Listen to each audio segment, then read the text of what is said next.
chocolates. May nagpapabigay. Ha? Sino? Ayun, oh. Tara, kainin na natin.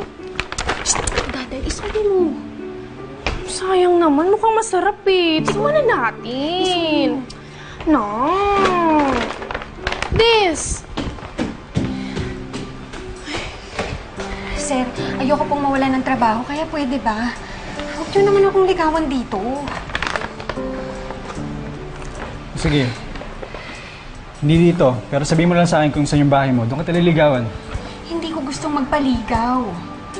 Madami pa akong gustong gawin. Sorry, sir, pero iba na lang ang ligawan niyo.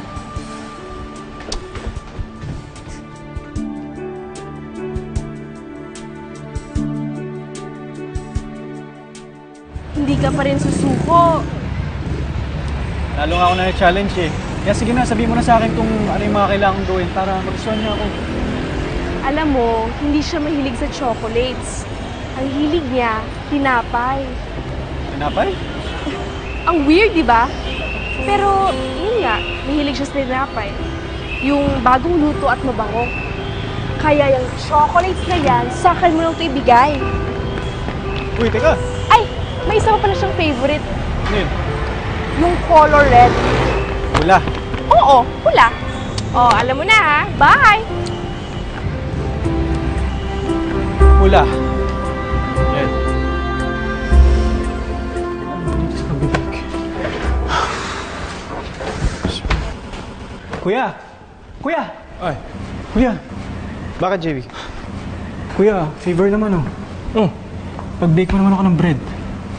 Yung banana bread ha, kasi yun yung specialty mo eh. kaka nga. Ba't mo biglang na-miss yung banana bread natin? Oo kuya, na-miss ko yan. Pero kasi, ireregalo ko sa nililigawan ko eh. Tapos mahilig siya sa bread. Kaya kuya, please, okay lang ba? Kaya pala. Oo eh, mahilig siya eh. Sige, kasama na yan. Tapos na yan. Sige, sige na. Thank you kuya, thank you. Tsaka kuya, can you make it red? Kasi favorite color niya raw yung red eh.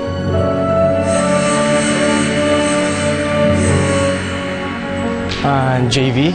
Yes, kuya. Sabihin mo nga sa akin, sino yung babaeng yan? Kuya, papakilala ko na lang siya sa'yo kapag naging kami na.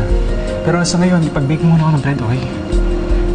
Please. Yes, okay. And don't forget, red, okay? Red. Sige, sige. Sige. Okay. Thank you, kuya.